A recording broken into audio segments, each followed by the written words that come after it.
Hello guys, how are you? कैसे हैं आप सब? चलिए, डी और एफ ब्लॉक में हम आपको फॉर्मेशन ऑफ कलर्ड आयंस की बात करेंगे। कैसे डी ब्लॉक एलिमेंट कलरफुल होते हैं, क्यों होते हैं। अभी आपको एक बहुत इंपॉर्टेंट बात बताने जा रहे हैं। D block element colourful compound क्यों देते हैं? क्योंकि यह पार्शियली फिल्ड स्पीसीज है, इसमें अनपेयर्ड इलेक्ट्रॉन का होना आवश्यक है। ठीक, तो इसी विषय में हम लोग आज चर्चा करेंगे। Formation of coloured ions. Formation of coloured ions, जैसे कि हम जानते हैं कि transition metal, most of the transition metals ions exhibit, मतलब प्रदर्शित करते हैं कलर्ड प्रॉपर्टी।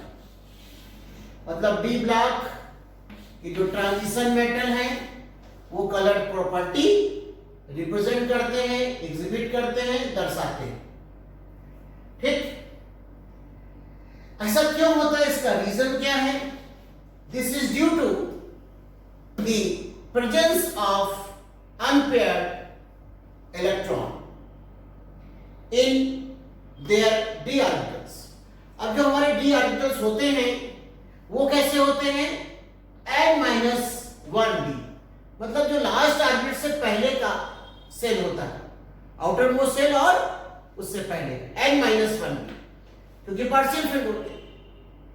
ये डी ब्लॉक के कलरफुल होने की संभावना को दर्शाते हैं।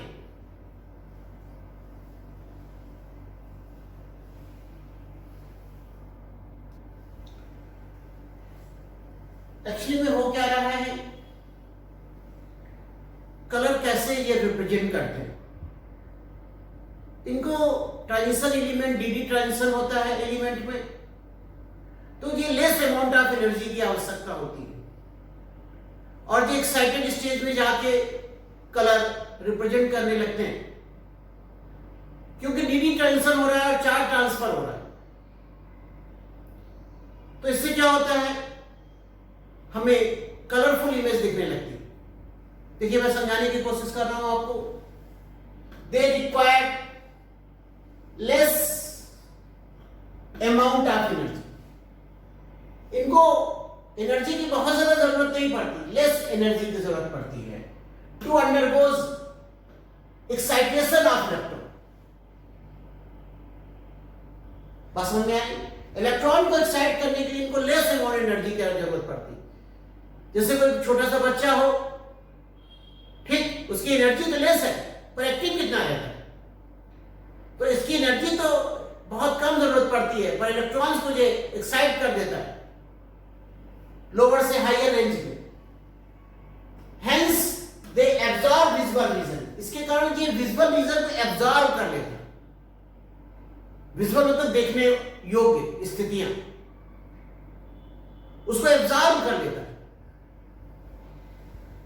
ऑफ लाइट एग्जिबिटिंग कलर, जिससे जब ये विजुअल रीजन एब्जॉर्ब हो जाता है तो हमको कलर कुछ इमेज दिखने लगती है, blue, pink, yellow, green, like this. ये ऐसा क्यों होता है? क्योंकि इसके अंतर्गत क्या हो रहा है? डीडी ट्रांजिशन हो रहा है।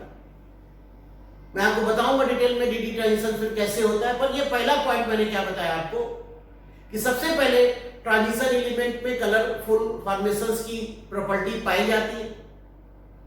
दूसरी बात मैंने बताया, ये लेस अमाउंट ऑफ एनर्जी की जरूरत रहती है इसमें, और इलेक्ट्रॉन को एक्साइटिंग करने के लिए, एग्जिस्टिंग करने के लिए, प्रमोट करने के लिए। और साथ ही साथ मैं आपको बताना चाहूंगा कि जब विजुअल रीजन एब्जॉर्ब होने लगता है तो हमारा कलर प्रमोट होने लगता है। इसका मेन कारण है डीडी ट्रांजिशन और चार्ज ट्रांसफर सिस्टम।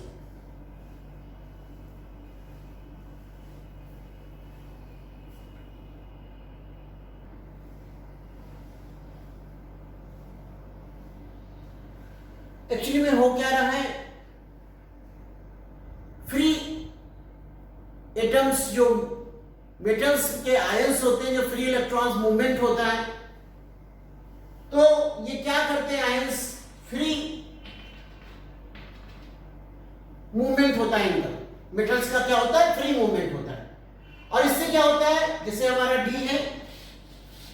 1 2 3 4, इसमें मैक्सिमम कितने इलेक्ट्रॉन होंगे? 5। तो ये 5 जो है are assume to be degenerate, और ये फिर से डीजनरेट होते हैं T2G और EG में। ओके गाइस, तो इसका मतलब क्या हुआ कि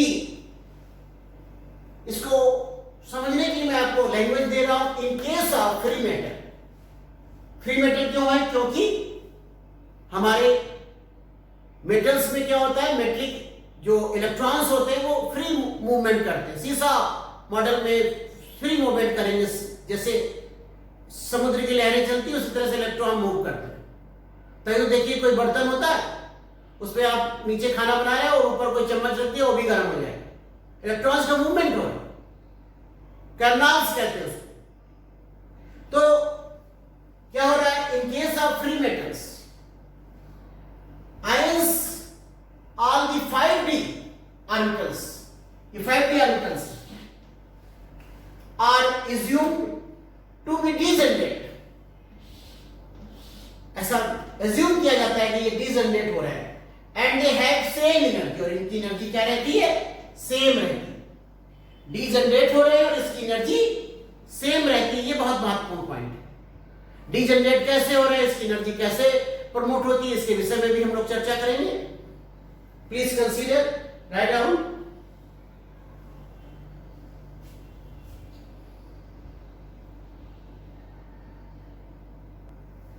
ये जो डीजनरेशन जो हो रहा है 5d ऑर्बिटल्स का, ये लिगेंड्स पे आधारित है। लिगेंड्स का क्या पैरामीटर्स है, इसका कैसे मूवमेंट है, मैं इसको बताना चाहता हूं कि degeneration of 5d orbitals is removed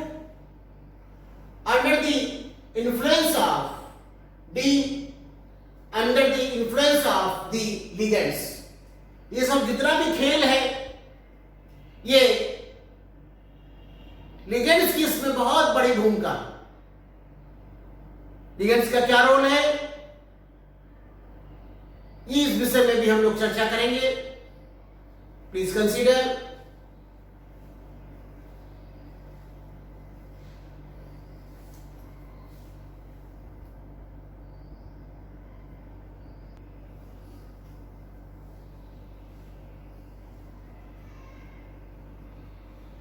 separation of 5d orbitals, जो 5d ऑर्बिटल का सेपरेशन है, यह बहुत महत्वपूर्ण रोल अदा करता है। The separation of 5d orbitals of matter into sets having different energy, जो 5d की एनर्जी ब्रेक हो जाती है दो जगह, T2G और EG में, लिगेंड्स के रोल के कारण। और ये क्यों होता है? जो डिफरेंशिएशन जो कलर होता है, दिखता है, वो क्यों दिखता है? dd ट्रांजिशन के कारण। हम लोग इसको अभी डेरिवेटिव पोर्शंस में भी समझेंगे, अभी लैंग्वेज पोर्शंस में समझने की कोशिश कर रहे हैं। Please write down.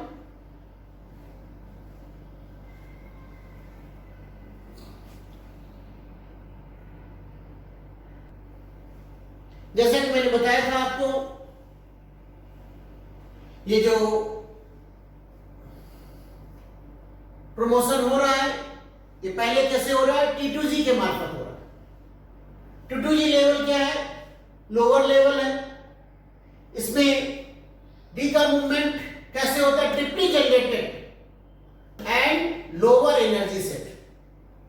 Lower energy set को हम ऐसे भी लिख सकते हैं, लोअर एनर्जी सेट। कैसे हो रहा है ये देखिए, dxy dyz एंड dzx, ये 3 टाइप के पैरामीटर्स पे वर्क कर रहा है। इसका मतलब क्या हो गया? ये जो ट्रिपली जनरेटेड है, ये लोअर लेवल पे सेट होता है और इसका कॉन्फ़िगरेशन क्या है? dxy dyz और Zx. Please consider.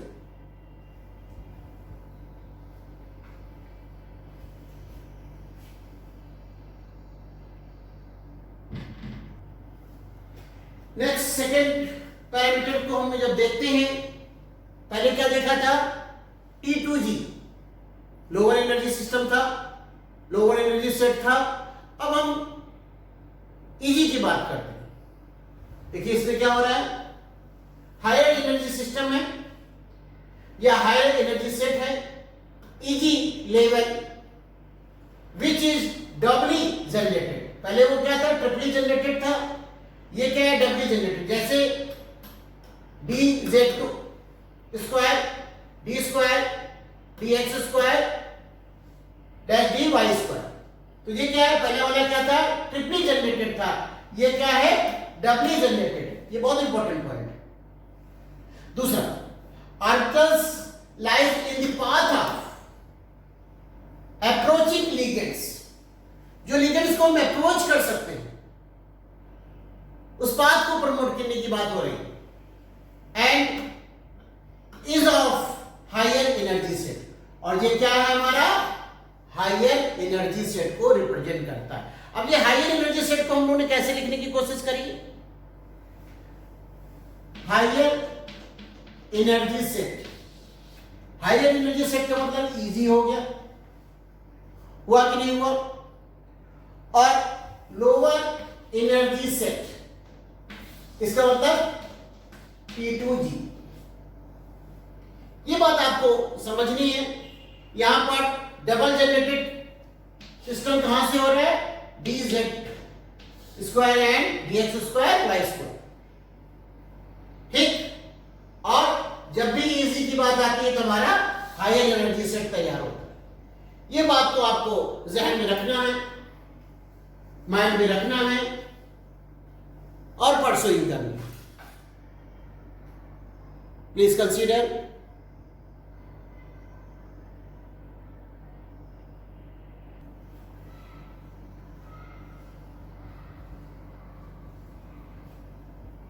अब इस तरह की जो सिस्टम प्रमोट हो रहा है T2G और EG का, इसको हम साइंस की भाषा में CET थ्योरी के अंतर्गत डिस्कस करते हैं। CET क्या हो गया, क्रिस्टल फील्ड स्प्लिटिंग या क्रिस्टल फील्ड थ्योरी। क्या हो रहा है, this phenomena is known as crystal field splitting, ORR energy भी कहते हैं, और इसके अध्ययन को CET थ्योरी कहते हैं, मतलब क्रिस्टल फील्ड थ्योरी। F होगा यहां पर, please consider crystal field theory. Crystal field theory में हम जो CFT की बात करते हैं, वो क्रिस्टल फील्ड थ्योरी की बात करते हैं, ठीक। तो क्रिस्टल फील्ड स्प्लिटिंग और energy level splitting, this phenomena is known as crystal field splitting or energy level splitting, is also known as CFT, crystal field theory. Please consider.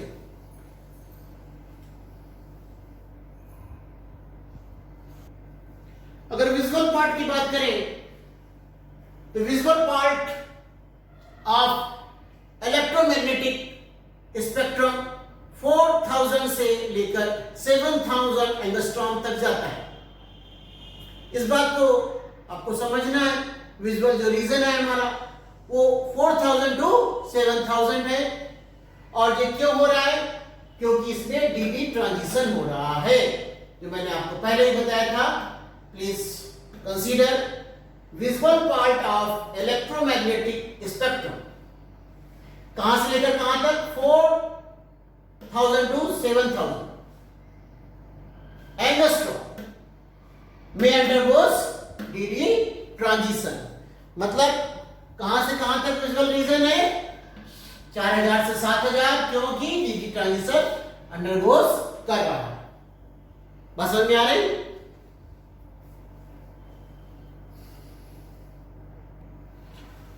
अब देखिए इसका वेवलेंथ का मैग्नीट्यूड से क्या संबंध है। ये देखिए डेल्टा नॉट मतलब एनर्जी लेवल जो है इज इनवर्सली प्रोपोर्शनल टू 1/λ। मतलब वेवलेंथ अगर बढ़ेगी तो ये घटेगा। ये बहुत इंपॉर्टेंट पॉइंट है। Increase in magnitude of delta not decrease wavelength. यहां पर इसको हम ई से भी रिप्रेजेंट कर सकते हैं।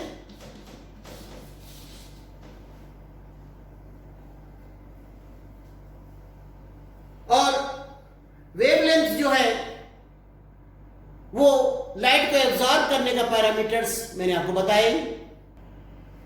अब देखिए इसको डायग्रामेटिक पोर्शन से हम आपको बताने की कोशिश कर रहे हैं, जो अभी तक हमने थ्योरी बताई थी कि क्या हो रहा है। प्रेजेंस ऑफ लिगेंड्स, यहां लिगेंड्स प्रेजेंट है इक्वली, ये दो भागों में डिवाइड हो गए, डिफ्लेक्ट हो गए। पहला भाग है T2Z dxy dyz dxz, दूसरा भाग है dx² y² dz²। ये क्या है? इजी का भाग है। तो इसको हायर और इसको लोअर, ये सेट कौन सा हो गया? हायर सेट हो गया, और हायर एनर्जी सेट हो गया और लोअर एनर्जी सेट हो गया। यहां लाइट हुई तो यहां पर ये देखिए यहां से उठ के इधर चल गया। क्यों आ रहा है? क्योंकि एनर्जी लोअर में ये अट्रैक्ट करेगा, dd ट्रांजिशन और चार्ज ट्रांसफर देगा। दूसरी बात CFT शुड बी लोअर, ये बहुत इंपॉर्टेंट पॉइंट है। और 3D अगर 0 है या 3D 10 है तो ये कलरलेस होंगे क्योंकि एम्पेयर इलेक्ट्रॉन इसमें नहीं होंगे। और dd चार्ज ट्रांजिशन और ये दोनों चीजों का होना भी बहुत जरूरी है। तो ये वीडियो हम यहीं पर बंद करते हैं और दूसरे वीडियो में आपको कलर्स के कुछ ट्रिक्स एंड टेक्निक्स बताऊंगा। बहुत बहुत शुभकामनाएं। नमस्कार।